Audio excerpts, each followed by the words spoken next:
a recibir a nuestro invitado, a José María Oquín, catedrático de Economía de la Universidad Pablo de Olavide. José María, muy buenos días.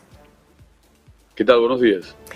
Bueno, vemos cómo esta mañana volvemos a conocer datos de inflación en Europa, inflación en Francia, que constata cómo se elevan otra vez los precios, un día después de que el BCE haya dicho que queda mucho en esa lucha contra la inflación y que los tipos van a seguir suficientemente restrictivos el tiempo que sea necesario. ¿Cómo está viendo la situación y ese mensaje del BCE en su batalla contra la inflación con esa subida última del cuartillo de punto? Yo creo que hay varias cuestiones que destacar, ¿no? En primer lugar, que la inflación no está domada, ¿no? Que no está controlada y que va repuntando y se espera que de aquí a final de año repunte. Es verdad que se debe ahora quizás más a la subida del coste energético, ¿no? De la subida del petróleo, que está tirando arriba los precios, ¿no? Pero a mí me parece que lo que no hemos detectado todavía y que es la clave del asunto es que los salarios están subiendo. Entonces nos hemos metido en la espiral inflacionista, ¿no?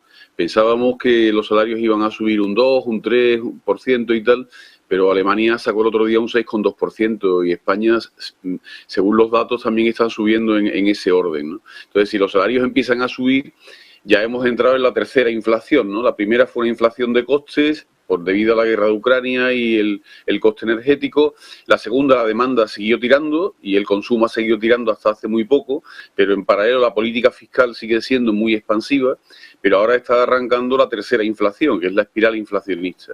Los salarios empiezan a subir y yo creo que la huelga norteamericana en el sector del automóvil va en esa línea y entonces en la medida en que los salarios empiecen a subir, la inflación de final de año tendrá que repercutir estas subidas salariales. Y da la impresión de que el Banco Central, que hace una política monetaria que actúa en un año y 6 meses, tarda un poco en actuar porque los tipos de interés, la economía no es tan sensible rápidamente a una subida del tipo de interés. Sí lo es a una política fiscal restrictiva, si se hiciera. Sería otra forma de combatir la inflación, pero los gobiernos no están haciendo eso, sino más bien lo contrario. Están con políticas expansivas que están intentando moderar, ¿no? Entonces al Banco Central es que no le queda otra alternativa. Lo que ocurre es que, claro, es diferente el efecto de la política monetaria que el de la política fiscal. Mientras que una política fiscal restrictiva, en principio, nos afectaría a todos, sería una subida más del IVA, del impuesto de la renta, y la subida del IVA alentaría la inflación. La subida del impuesto de renta no, haría que la economía se parara sin inflación. Pero cuando hacemos política monetaria, los tipos de interés suben, la inversión cae, y cae el sector inmobiliario, cae el sector del automóvil y, lógicamente, el sector financiero. Entonces afecta a distintos sectores, por eso las defensas de unos y otros sobre si se debe de hacer esta política o no. Yo creo que no quedaba otra, ¿no? A pesar de las dudas y hoy los periódicos vienen diciendo es el final de la subida de los tipos de interés y por tanto hay un cierto optimismo, ¿no? Yo no lo veo, no creo que este sea el final de los tipos de interés y imagino que de aquí a final de año tendremos otras subidas si los datos de inflación siguen en esta línea de no moderarse y en algunos países subir. Y yo insisto, el Banco Central Europeo observa el dato general de la eurozona de inflación, pero sobre todo el dato de Alemania y después el de Francia. Y si Alemania sigue teniendo una inflación alta y una inflación que preocupa que no se vaya a ir moderando, va a seguir haciendo una política monetaria restrictiva y seguirá subiendo tipos. Está señalando cómo se desmarca, ¿no?, de aquellos que se muestran más optimistas. De hecho, hay algunos que ven otra subida para el mes de noviembre. Esta era la que más dudaban.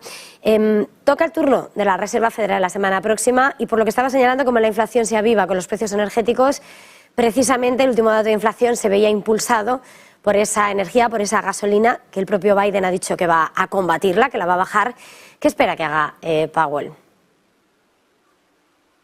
Yo creo, a mí me parece que los americanos no tienen tanto problema de inflación como nosotros, ¿no? Tienen un dato diferente, mucho más bajo, ¿no? Y esto hará que puedan mantener los tipos de interés durante un tiempo. La situación es muy diferente, ¿no? Ellos también pueden controlar en cierta medida el precio del petróleo interno porque son los grandes productores de petróleo, aunque siempre hablamos de los países árabes, pero ellos producen muchísimo, ¿no? Entonces tienen, digamos, más herramientas de control, ¿no? Y por el otro lado, la política fiscal que pueden hacer también puede ser una política más restrictiva, que ayude a la política monetaria. Si todos hiciéramos un poco de política monetaria restrictiva y un poco de política fiscal restrictiva, no habría que subir tantos los tipos de interés. El problema de Europa es el contrario, que es que no hacemos política fiscal restrictiva, sino más bien expansiva, y el Banco Central es el único que actúa contra la inflación. Y claro, el subir los tipos de interés tiene otro problema, y es que la carga financiera de la deuda se dispara.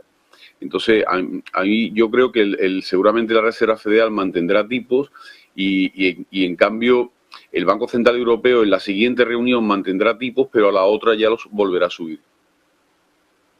Pues en este punto vamos a tener que dejarlo. Muchísimas gracias por este tiempo de análisis. José María Oquín, catedrático de Economía de la Universidad Pablo de Olavide.